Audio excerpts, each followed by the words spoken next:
안녕하세요. 공감 김인우입니다.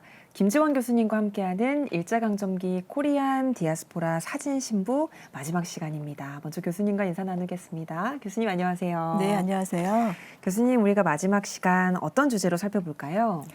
네, 이번 시간에는 사진 신부의 역사적인 의의, 그들은 왜 특별한 존재인가에 대해서 살펴보도록 하겠습니다. 네.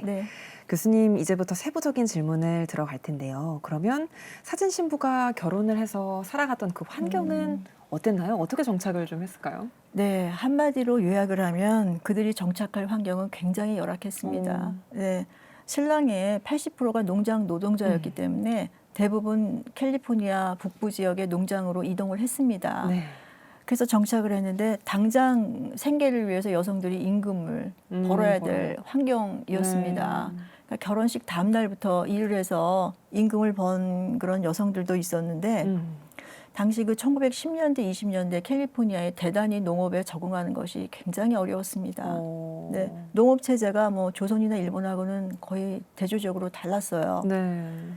그러니까 농업에 뭐 소관이 말이 필수적이고 관계 체제도 그 캘리포니아의 기후나 그런 것 때문에 굉장히 다르고 농기구도 렌탈을 해야 되고 그리고 예를 들면 똑같이 이제 벼농사를 지어도 왜 조선에도 벼농사 짓는 것은 좀 봤을 거 아니겠어요?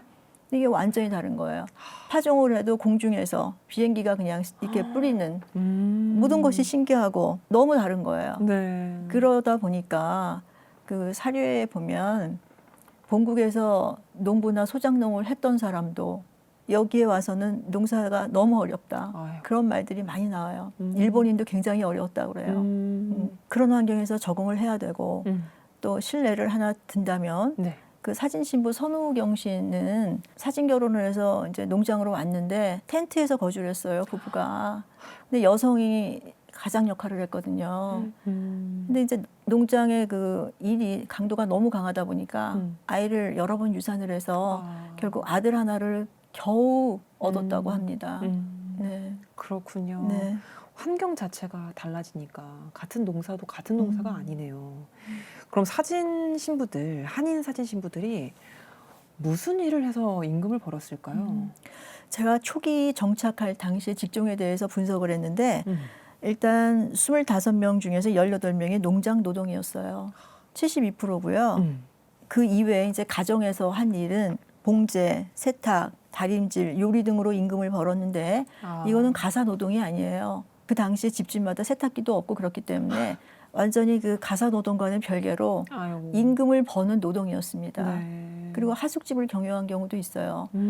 그것도 쉬운 게 아니에요. 매 끼니 20-30명 인분을 식사를 해야 되니까 집에 있어도 노동량이 많고 농장 노동도 힘들고 그렇게 지냈습니다. 근데 당시 사진 신부 중에는 돈을 벌지 않는 사람이 하나도 없었다고 그래요. 정말요? 전원이 다 임금을 벌었어요. 그랬군요. 네. 그러면 미국 서부에 있는 한인 가족들이랑 한국의 전통적인 대가족들은 어떤 차이가 있었을까요? 차이가 많이 있었습니다. 왜냐하면 이 서부 지역의 한인 가정은 독립적인 핵가족이었어요. 왜냐하면 사진 신부가 고국을 떠다면서 가족하고는 완전히 분리가 됐어요. 그렇죠. 그러다 보니까 이들 독립적인 핵가족은 그냥 핵가족이 아니고 부모하고 자녀만으로 이루어진 핵가족이었습니다.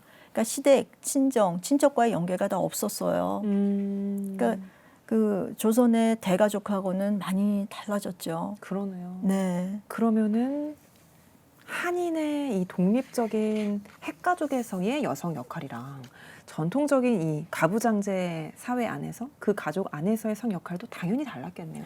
네, 달라진 부분들이 있었습니다. 여성이 전통 그 한인 가정에 비해서 좀 센터에 위치하게 될 수밖에 없어요. 그리고 리더십을 발휘할 기회가 더 많아졌습니다. 일단 경제적으로 정착 초기부터 거의 대부분이 맞벌이여서 생활비를 벌었고 이거는 그냥 가장을 보조하는 역할 정도가 아니었어요. 맞벌이고 그리고 경제적인 파트너로서의 역할이 강했던 것이죠. 그리고 1920년대 이제 한인들이 농장을 벗어나서 대도시로 가서 자영업을 하기 시작해요. 그때 종잣돈을 여성들이 많이 대고 그리고 업종도 남편과 의논해서 무엇을 하면 좋을지 그런 것도 결정을 하고 그리고 또 이제 자영업을 하면 직접 거기 가게라거나 나가서 많은 일을 도맡아 했죠. 하루 종일. 네. 그 이외에 한 일은 남편과 이제 가정의 대소사를 결정하는 일 그리고 또 자녀 교육이 중요한데 거기에 최선을 다했고요. 그리고 또 중요한 역할이 뭐냐면 이 당시에 정서적인 역할이 여성의 역할인데 굉장히 중요했습니다. 네. 가족 구성원들이 늘 불평등하게 차별을 받고 상처받고 폭력도 당할 수 있고 그러다 보니까 그들을 보듬고 격려하고 감싸는 것도 중요한 역할이었습니다. 그렇죠. 말씀해주신 내용을 듣는데 이 사진 신부들이 가졌던 진취성이나 적극성도 계속 느껴지고 있는 것 같아요. 네, 그렇습니다. 사진 신부가 미국에 정착을 하면서 초기에는 농장 노동자로 일을 했다고 했는데 사실 근데 우리 한인 신부가 미국으로 이주한 가장 큰 동기가 교육이었잖아요. 네. 이건 어떻게 됐나요? 대부분 생업에 전념해야 되기 때문에 학업을 지속한 분이 많지는 않습니다. 단지 그 사진 신부 신선이처럼 아이들을 다 키우고 이분 같은 경우에는 자녀 6을 다 키운 후에 그리고 학교를 계속 다닌 적은 있어요. 근데 지난 시간에 교수님이 앞서서 통계 살펴주신 거에 보면 굉장히 고학력의 여성들이 사진 신부로 갔는데 그들의 학업에 대한 이 열정이나 교육 열들이 자녀들에게 영향을 혹시 미쳤을까요? 네. 본인은 학업을 지속하지 못했지만 자녀 교육에 많은 영향을 주었습니다. 일단 그 사진 신부 어머니들은 교육에 대한 열정이 대단한 분들이었고 그렇기 때문에 디딤돌 역할을 했고 그리고 교육열이 아주 높았어요. 네. 그러다 보니까 학업에 열중하도록 격려를 하고 그리고 이제 분야도 좀 실용적인 분야, 뭐 엔지니어, 교사직 아니면 또 부동산 무슨 자격증을 딴다거나 그렇게 지도를 했어요.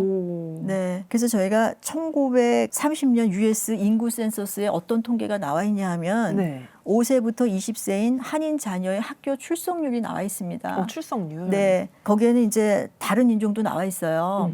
근데 캘리포니아 전 인종의 평균 학교 출석률이 69.9, 네. 그 백인이 71.5인데 한인 자녀들이 82.9%라는 거의 보낸 거예요. 그런 와. 획기적인 수치를 통해서 얼마나 교육을 열심히 시켰는지. 네. 일본인이 뭐 가장 높긴 한데 사실 일본인과의 환경은 비교할 수가 없을 정도로 열악했지 않습니까? 네. 그런데 훨씬 불리한 환경에서 온갖 차별을 당하면서도 와. 거의 이 정도의 성과를 냈다는 것은 정말 주목받아야 할 그런 그 노력의 성과라고 볼 수가 있겠습니다. 아니 캘리포니아 백인들보다도 네, 더 높아요. 한인 자녀들의 출석률이 더 높다는 네. 게 굉장히 놀라운데 네. 미국에서 국적도 없고 기반도 없고 여러 가지 삶의 어려움들이 많았을 텐데 대단하네요.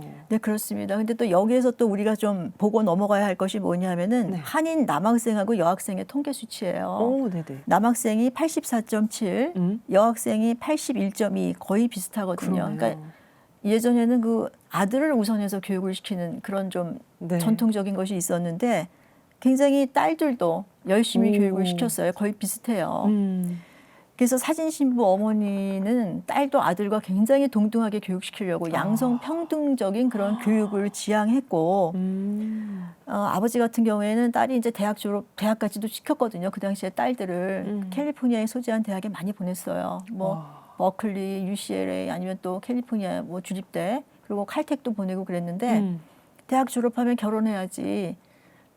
현모양처나 무슨 그런 얘기를 아버지들은 좀 아무래도 가부장적인 가치관이 있으니까 했는데 어머니들은 달랐어요. 와. 결혼 후에도 직업이 있어야 된다, 여성도.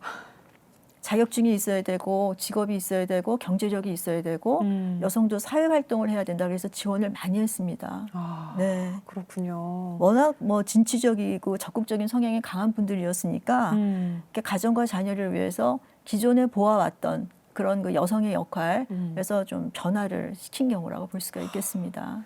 와, 자녀 교육에 있어서도 굉장히 평등하게 네. 골고루 양육하고 교육시켰다는 점도 놀라운데 100년 이상 정말 앞서가신 분들 같구나 이런 생각도 들고요. 근데 이런 진취적인 성향들이 한인 사회에도 긍정적인 영향을 줬을까요? 예, 제가 세 가지 측면에서 좀 살펴보겠습니다. 첫째는 한인 그 사회가 미혼 독신남 위주였는데 사진 신부가 가서 성비가 굉장히 완화되고 가족 중심으로 변화됐거든요. 네. 그리고 이제 거기에다가 또 무슨 그 공로가 있냐 하면은 대부분 노동자로 시작을 했잖아요. 근데 노동자에서 소장농이 되고 그다음 농부, 그다음 자영업 이렇게 상향 이동을 해요. 근데 여성의 역할이 필수적이었거든요. 그래서 한인 사회가 한인 1세대 사회가 안정적으로 정착하도록 기여를 했습니다. 그랬군요. 그리고 두 번째는 그 사진 신부의 어떤 진취적인 교육열, 그 디딤돌 역할로 인해서 자녀들이 이제 1940년대에 그 직업 제한이 없어지니까 사회로 진출해서 안정적인 직업을 갖고 중산층으로 대부분 살아가도록 도움을 많이 주었습니다. 그래서 한인 또 2세대 그 사회가 계속 발전하도록 영향을 끼쳤습니다. 그리고 또 세 번째는 한인의 정체성을 늘 자녀에게 강조를 했어요. 그리고 본인도 한인으로서의 그 자부심과 긍지가 대단한 분들이었습니다. 그럼으로써 그 초기 미주 한인 사회의 초석을 마련하는데 지대하게 공헌을 했습니다. 네. 그래서 현재 사진 신부의 자손이 5세대까지 지금 이어지고 있는데 네. 젊은 세대들도 한국의 문화, 한국인에 대해서 또 역사에 대해서 많은 관심을 가지고 있습니다. 몸은 비록 타국에서 살고 있지만 마음은 정신은 나라를 사랑하고 나라를 기억하고 있다. 이런 정체성을 끊임없이 되새기고 네. 되새겼던 것 같아요. 사진 신부의 역사적 의의를 한마디로 요약을 하신다면 뭐라고 보시겠어요? 예, 제가 좀 요약을 하면 사진 신부는 일단 개인이 아닌 집단으로 일제강점기 한인 여성의 진실성과 개척 정신을 보여준 대표적인 모범 사례입니다. 그들의 그 삶의 적응 과정은 정말 말로 표현할 수 없을 만큼 힘겨웠지만 그들의 그 적응 노력 그리고 성취, 공헌도 등을 역사학적으로 분석하면 결론적으로 굉장히 가치 있는 삶 그리고 성공적인 삶을 산 분이었다고 생각을 합니다. 그리고 실제적으로 한인 이주사는 한국 군대사에서 굉장히 중요한 위치에 있습니다. 그리고 미국사에서도 그 적응한 그 특성 같은 것이 굉장히 독특한 모델을 제시하고 있어요. 그렇기 때문에 굉장히 특별한 존재이고 그들의 역사적인 의의는 각별하다고 평가를 받고 있습니다. 그렇군요. 네. 지금까지 4회에 걸쳐서 재밌게 이야기를 듣다 보니까 일제강점기 코리안 디아스포라 사진 신부에 대해서 알게 됐는데 단순히 이제 맨 처음에 사진 신부라는 말만 들었을 때는 결혼을 목적으로 미국으로 이주한 분들 이 정도의 생각을 가졌었는데 교수님 강연을 통해서 이분들이 얼마나 진취성이 있었고 또 개척 정신을 가지고 계신 한인 여성들이었는지를 알게 됐고 또 그분들이 그곳에 살지만 한국인으로서의 정체성을 간직하기 위해 얼마나 부단히 노력을 했는지 이런 귀한 사실들을 알게 되는 유익한 시간이었습니다. 교수님 다시 한번 강의 감사드립니다. 다음 시간에도 저는 더 유익한 강연으로 찾아뵙도록 하겠습니다. 교수님 오늘 강연도 고맙습니다. 네, 고맙습니다.